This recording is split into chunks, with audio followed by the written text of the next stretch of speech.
kejadian, terus keluarganya mau tunjukkan, saya bilang saya nggak usah lihat, saya bilang gitu. Itu nggak etis lah buat saya gitu. Ngapain juga saya lihat gitu kan. Yang penting kalau udah tahu dia direkam ya udah saya nggak mau lihat. Oke, pada intinya sudah sudah diperlihatkan ya sebelum polisi datang ya di situ ya. Keluarga korban. Baik, keluarga korban. Baik. Untuk Bapak kos ya, Pak Ahmad Jailani, pemilik kos ya. Itu ada nggak jarak dari rumah Bapak ke kosan itu apakah jauh apakah dekat Pak? Ya, satu rumah Pak. Satu rumah. Saya di bawah, kosannya di atas. Oh gitu. Nah itu yang Bapak dengar yang buat ngintip itu dari mana Pak si Raffi ini? Yang saya tahu ya pas saya tanya dari ininya kata dari jendela.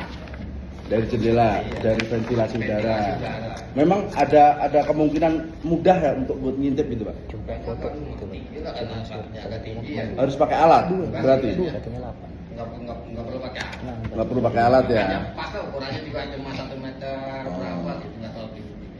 Dan di kosan Bapak itu campur ya sama perempuan dan laki-laki? Iya. Campur. Oke. Sebelumnya ada permasalahan nggak Pak antara Raffi sama korban? Tahu saya nggak ada ya. Nggak ada ya? Nggak ada. Apakah Raffi setiap hari kelakuannya seperti apa? Baik atau seperti apa? Gimana gitu? Ya kalau yang lebih ini karena saya jarang pulang ya paling berangkat pagi balik malam gitu Oh, kan. gitu. Paling saya ketemu paling seminggu sekali gitu kan. Ya selama saya lihat juga sih, selama dari teman-temannya juga baik. Baik ya. Apakah sebelumnya si Raffi ini pernah memperlihatkan foto-foto dalam arti pornografi tadi? Oh, nggak pernah. Nggak pernah ya? Iya yang ngobrol ya juga. Oh, jarang. pendiam ya anaknya ya? Iya. Oke. Karena saya jarang ke atas itu Pak. Kecuali ada masalah baru gitu Pak. Oke, dari saya itu aja Pak. Ya. Izin yang mulia nambahkan. Ya. Izin Pak RT tanya. Tadi kan Pak RT bicara bahwa itu merekam. Iya. Si tersangka ini merekam.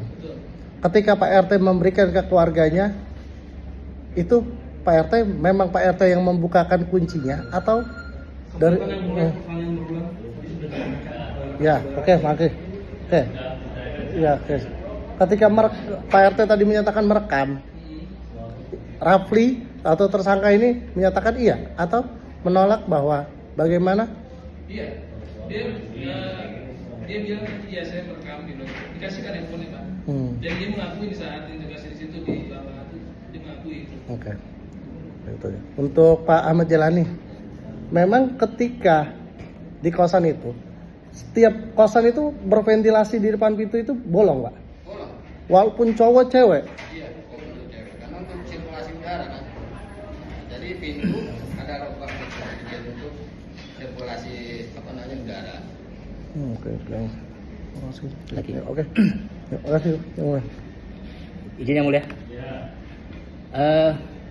Saksi Pak Ruslan, sepengetahuan saksi ketika peristiwa itu terjadi, apakah saksi pernah mendengar berapa jumlah foto dari korban yang ada di handphone terdakwa? Saya tidak Pak. Saya tidak nanya. Tidak mendengar ya? Tidak mendengar Saya maksudnya. tidak nanya itu. Oke. Terus berikutnya, yang saksi ketahui setelah peristiwa malam itu apa yang terjadi? Bubarkah masing-masing atau seperti apa? Kejadiannya gini Pak. Pada saat kejadian itu sudah ramai, keluarga korban sudah di rumah Pak Ahmad. Saya datang, sudah ada warga sebagian, beberapa warga. Ini sudah emosional semua. Saudara Raffi waktu itu masih di atas. Kondisinya dia masih di atas. Si korban sudah dibawa bersama saudaranya kan. Nah pada saat dibawa di situ, saya juga bingung ada apa nih nangis-nangis teriak gitu kan. Saya tanya, dia merasa ada yang orang ngintip. Saya tanya lagi sama Muhammad, di atas ada berapa orang? Saya tanya, jawabannya ada 2 ya waktu itu ya. Kalau nggak salah ada 2. Saya panggil dua-duanya ke bawah. Saya interogasi, saya tanya satu-satu, Anda ngapain? Dan saudara Raffi mengakui di situ. Saya Pak, saya yang ngintip. Dia kasih kita ambil handphone ternyata direkam di situ. Itu aja sebenarnya. Dan setelah itu terdakwa dibawa oleh petugas kepolisian. Betul. Saya panggil kepolisian supaya saudara Raffi diamankan, tidak dieksekusi oleh warga Pak. Baik. Untuk saksi Jailani, Pak, kalau korban ini sudah berapa bulan sih Pak? Berapa setelah Bapak? Oh, kurang tahu saya. Setahu saya tadi saya nanya sama kakak saya 4 atau 5 bulan. Oh, berarti Bapak nggak tinggal di situ juga? Saya tinggal di bawah karena di atas ada kakak saya yang lebih fokus lebih ngurus. Lebih ngurusin.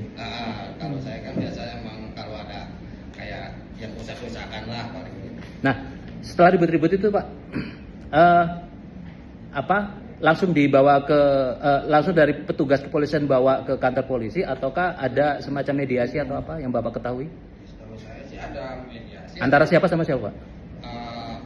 Siapa korban sama keluarganya ya kan, karena takutnya udah nggak kondusif, karena saya bilang udah Pak RT telepon ini aja deh. Oh, jadi mediasinya itu terjadi sebelum petugas keamanan hadir. Sebelum ya. Mediasi, integrasi. Iya. Oh, interogasi. Enggak, mediasi itu gini, Pak. Kalau interogasi nanya, saya sampaikan dulu nggak ada. Oke. Nah, kalau mediasi itu damai itu loh, Pak. Oh, enggak ada.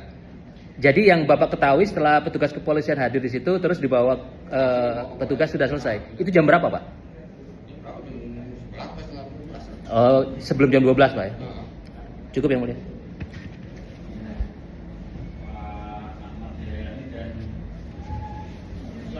Ya.